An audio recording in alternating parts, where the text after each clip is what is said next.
तो पिछली बार हमारी कहानी एक अधूरी सी झलक पर आकर रुक गई थी, है ना? चलिए आज देखते हैं कि उस कहानी में आगे क्या हुआ। हाँ, एक और बार वो जो मन में एक सवाल था ना कि क्या वो चेहरा फिर कभी दिखेगा, किस्मत ने उसका जवाब दिया, और वो भी स्कूल में। तो सवाल यह है कि ये दूसरी मुलाकात हुई कैसे। वजह बड़ी ही मामूली लेकिन दिलचस्प थी।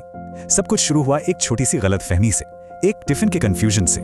हुआ यूं कि उसका टिफिन गलती से मेरी क्लास में आ गया। अब देखिए, स्कूल के दिनों में ऐसी छोटी मोटी चीजें तो होती ही रहती हैं, पर सच कहूं उस वक्त जरा भी अंदाजा नहीं था कि ये मामूली सी गलती एक और यादगार लम्हे की वजह बन जाएगी।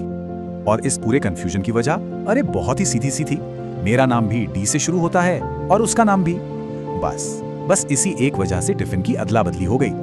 तो चलिए अब सीधे उस पल पर चलते हैं जब वो अपना टिफिन लेने आई और हमारे बीच कुछ बात हुई।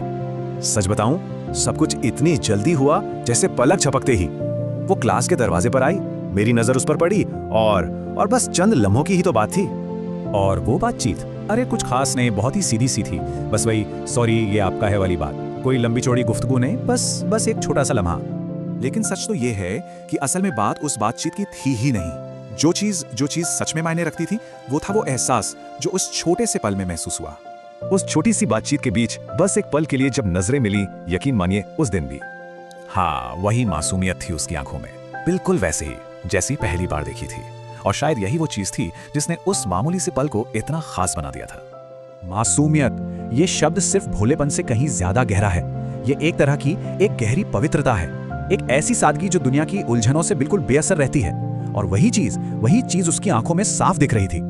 तो मतलब कुल मिला के हुई दो मुलाकातें, दो पल की बस दो झलकियां, एक बस में और दूसरी इस टिफिन की वजह से। दोनों ही कितनी छोटी थीं, पर ऐसी जो जहन में रह गईं।